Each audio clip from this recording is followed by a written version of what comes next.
시청자 여러분 안녕하셨습니까? 장군의 소리 김형철입니다. 저는 오늘 대한민국 수호 예비역 장성단의 전략위원 자격으로 주간 안보 탑 이슈 코너에서 시청자 여러분을 찾아뵙게 되었습니다. 사람이 태어나서 성장하고 노쇠하여 죽음을 맞이하는 것과 마찬가지로 국가 역시 건국, 발전, 쇠퇴, 망국의 4단계를 거치는 것은 역사와 자연의 이치입니다. 사람이나 국가나 태어나는 환경은 다 각각이고 성장하는 과정 역시 각양각색입니다. 어려운 환경을 극복하여 나라를 건국했고 온 국민이 힘을 합하여 국가 발전에 힘쓴 나라가 지금 세계를 경영하고 있습니다. 바로 미국의 이야기입니다. 영국을 떠나 신대륙으로 건너간 소수의 미국인은 대륙을 차지했고 영국으로부터 독립을 쟁취했으며 남북 전쟁을 통해서 나라를 재건국하였습니다. 미국의 역사는 세계 어느 나라도 흉내낼 수 없는 미국인들이 만들어낸 대서사시입니다. 71년 된 대한민국 앞으로의 역사는 어떻게 될까요? 조선과 비교해보면 그 답이 나옵니다. 조선은 이성계가 위화도에서 회군해서 고려를 무너뜨리고 세운 나라죠. 조선은 짧은 시기에 국가의 최전성기를 맞이합니다. 이성계의 오남 이방원이 왕자의 난을 일으켜서 정권을 잡은 후 조선 최고의 성군 세종대왕에게 왕위를 물려줌으로써 조선을 반석 위에 올려놓았습니다. 그러나 그 이후 나라를 발전시키겠다는 비전을 가진 임금은 나타나지 않고 성리학에 치중함으로써 조선은 양반의 나라가 되었습니다. 그 결과는 1592년 임진왜란과 1636년 병자호란이었으며 마침내 1910년 한일 합방을 끝으로 조선은 역사 속에서 사라지게 되었습니다. 우리는 대한민국이라는 제법 괜찮은 나라에서 살고 있습니다만 대한민국이 처음부터 지금과 같은 괜찮은 모습의 나라는 아니었죠. 일본 식민지로부터 해방된 지 불과 2년이 안 돼서 6.25 전쟁의 참화를 겪어야 했습니다. 그러나 그 어려운 시기를 극복할 수 있었던 것은 자유민주주의와 국가 발전이라는 뚜렷한 목표를 가진 국가 지도자와 국민이 온 힘을 합쳤기 때문이었겠죠. 그런데 지금 문재인 정권은 고려 연방제를 목표로 역사의 수레바퀴를 거꾸로 돌리려고 하고 있습니다. 그는 임진왜란을 막지 못한 선조, 병자호란을 자초한 인족, 그리고 국권을 일본의 송두리째 갖다 바친 보정의 무능력을 한꺼번에 갖춘 무능력한 지도자입니다. 지금부터 그의 무능력에 대해서 알아보도록 하겠습니다. 우선 선조는 임진왜란이 발발하자 왜군의 진격 속도보다 더 빠른 속도로 피난을 떠납니다. 그래서 평양과 의주로 도망갔는데 의주에서도 불안했던지 중국으로 내부, 즉 망명을 하려고 시도했습니다. 영의정 유성룡이 만류하지 않았다면 필시 그는 중국의 망명 정부를 세웠을 것입니다. 조선은 이순신 장군과 의병 그리고 명나라의 원군의 도움으로 간신히 나라를 보존할 수 있었습니다. 선조에게는 분명 임진왜란을 막을 수 있는 기회가 있었습니다. 바로 1590년 일본으로 보낸 통신사의 보고가 그것이었죠. 통신사의 정사 황윤기는 전쟁의 위험성을 알렸지만 선조는 부사 김석일의 말을 믿고 전쟁 대비에 소홀했습니다. 또한 당시 일본에서 보내온 두정의 조청을 받고도 그에 대한 대비가 소홀했었습니다. 왜 그랬을까요? 당시 조선은 200년 이상의 평화가 이어져 문치에 치중하면서 국방에 소홀했습니다. 전쟁을 준비하는 것 그 자체가 선조에게는 힘들고 귀찮은 일이었을 겁니다. 바로 지금 대한민국에서 벌어지고 있는 일본과의 갈등이 문재인 정권의 무능력을 보여주는 대표적인 사례입니다. 문재인은 취임 초부터 일본과 각을 세웁니다. 아베 수상과의 첫 전화통화에서 박근혜 정부가 어렵게 만들어 놓은 위안부 합의를 없던 것으로 하였고 김용공 배상 대법원 판결에 대하여 아무런 조치도 취하지 않았습니다. 마치 삼권 분립을 존중하는 민주주의의 화신인 것처럼 말입니다. 그러나 대법원 판결에 대해서 아무런 조치도 취하지 않음으로써 그는 일본의 무역 제재와 일본의 화이트리스트에서 한국을 제외하는 그런 조치를 불러일으켰습니다. 그리고는 이순신의 12척배, 의병, 죽창가 등으로 선동하면서 국민과 국가를 어려움 속으로 몰아넣고 있습니다. 그리고 급기야는 한일 지소미아 파기 결정을 함으로써 한미 동맹까지도 위태롭게 만들고 있습니다. 어쩌면 문재인 정권의 진정한 목표가 한미 동맹의 파기가 아닌가 하는 의심을 갖게 하는 대목입니다.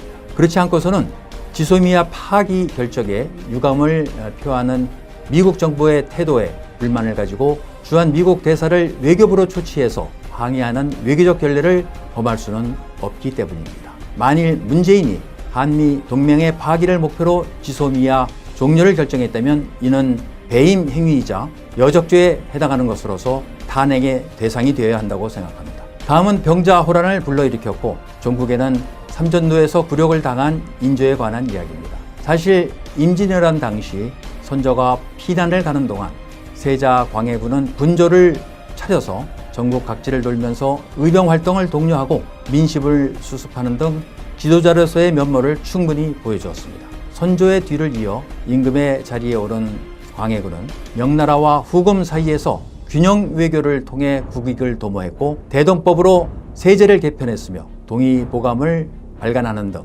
연유왕 못지않게 내치와 외치에 충실한 왕이었습니다. 그러나 광해군의 균형 외교를 못마땅하게 여긴 세력들은 임목대비를 폐위하고 배달한 아우 영창대군을 죽이게 만든 광해군을 폐모살제라는 명분으로 인조 반정을 일으켜 광해군을 폐위시키고 인조를 새 임금으로 세웠습니다. 임금이 된 인조는 광해군의 균형 외교를 걷어치우고 다시 명나라를 섬기는 외교 정책을 택함으로써 결국 후금으로부터 두 차례 침략을 받고 1637년 삼전도에서 청황제에게 무릎을 꿇고 3번 절하고 9번 머리를 조아리는 치욕을 당했습니다. 박근혜 정부를 탄핵으로 내몰고 정권을 차지한 문재인 정권은 anything but 박근혜를 국정 모토로 삼고 무조건 박근혜 정부의 정책을 부정하고 폐기했습니다. 박근혜 정부에서 일하던 장차관과 군 고위 장성들을 모두 잡아넣었고 그중 이재수 장군과 같은 대쪽 같은 장수는 죽음으로 문재인 정권의 정면으로 항거했습니다. 결정적으로 문 정권은 취임 초인 2017년 강경화 외교부 장관을 중국으로 보내서 사드 배치와 관련해서 삼불 정책을 선언함으로써 제2의 삼전도 굴욕을 치렀습니다. 북한 핵이 폐기되지 않고 오히려 더욱 성능이 향상되고 있는 현 상황에서 이러한 선언이 얼마나 국익에 반하며 얼마나 국가 자존심에 상처를 준 것인지 국민 여러분은 아셔야 됩니다.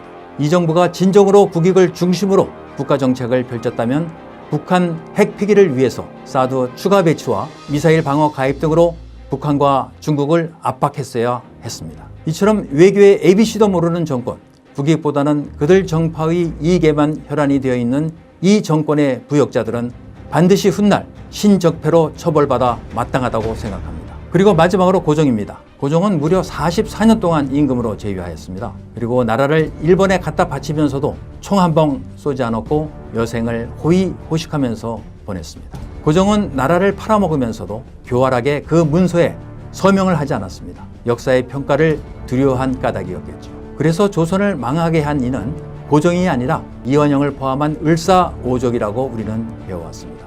그러나 이것은 명백한 오류입니다. 어찌 임금이 한나라의 가장 중요한 의사결정인 국가 사망을 선고하는 책임으로부터 자유로울 수 있겠습니까?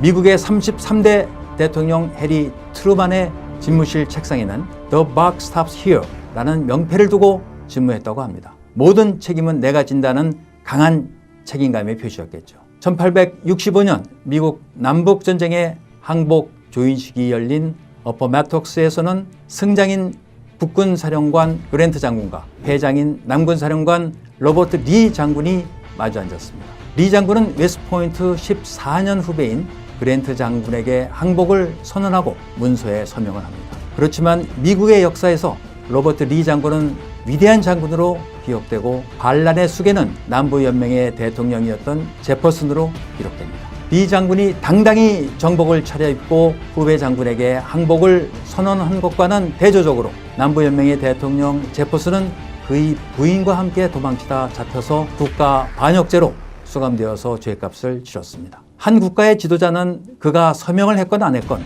또는 부하들의 반역으로 나라를 팔아먹었건 어쨌건 모두 그의 책임인 것입니다. 지금 우리는 매우 중차대한 역사의 순간에 서 있습니다. 문재인 정권은 취임 후 매우 치밀한 계획에 따라 국가 안보를 하나씩 파괴해 나가고 있는 중입니다. 군 고위층 망신 주기부터 시작해서 군 기강을 허물고 9.19 남북 군사 합의를 통해서 우리 군사력을 스스로 무장 해제시키면서 북한에게는 핵과 신형 무기를 마음 놓고 개발할 수 있는 기회를 주고 있기 때문입니다. 지소미아 파기에 이어서 앞으로 전시작전 통제권 전환을 밀어붙이고 주한미군 분담금 협상에 협조하지 않음으로써 주한미군 규모를 줄이고 궁극적으로는 주한미군을 철수시키려고 할 것입니다. 평화는 군사력이 아닌 대화에서 나온다. 이런 말을 어떻게 군 통수권자가 입에 올릴 수 있겠습니까?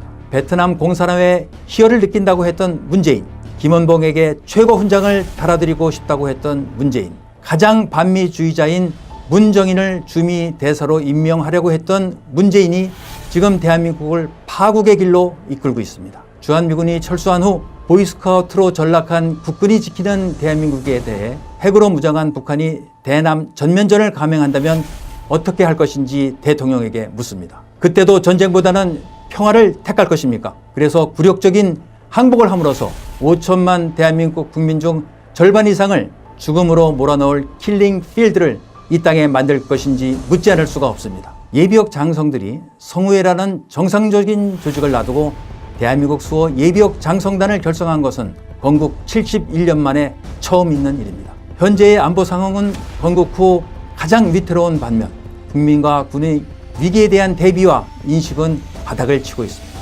예비역 군인들은 나라가 쓰러져 보트 피플이 되어서 그때 행동하지 않은 것을 후회하지 않으려고 지금 목숨을 건 투쟁을 하고 있습니다. 물론 여기에 동조하지 않는 분들도 있으리라고 봅니다. 1910년 한일 합방 때에도 그처럼 안이하게 생각한 국민들이 아마 태반이었을 겁니다. 일본에 빼앗긴 나라는 되찾을 수 있었습니다. 그러나 북한 공산주의자들에게 나라를 빼앗긴다면 우리는 김일성, 김정일 민족이 되어서 김정은의 영도하에 자유를 빼앗긴 짐승 같은 삶을 살아야 합니다. 평화를 위해 전쟁을 포기하고 굴복을 선택한다면 살아도 이미 죽은 것이나 마찬가지입니다. 이제 우리는 자유냐 노예냐 선택의 기로에 서 있습니다. 자유대한민국의 국민은 힘차게 외쳐야 합니다. 자유 아니면 죽음을 달라고. 그 맨 앞에 대한민국 수호 예비역 장성단이 서 있겠습니다.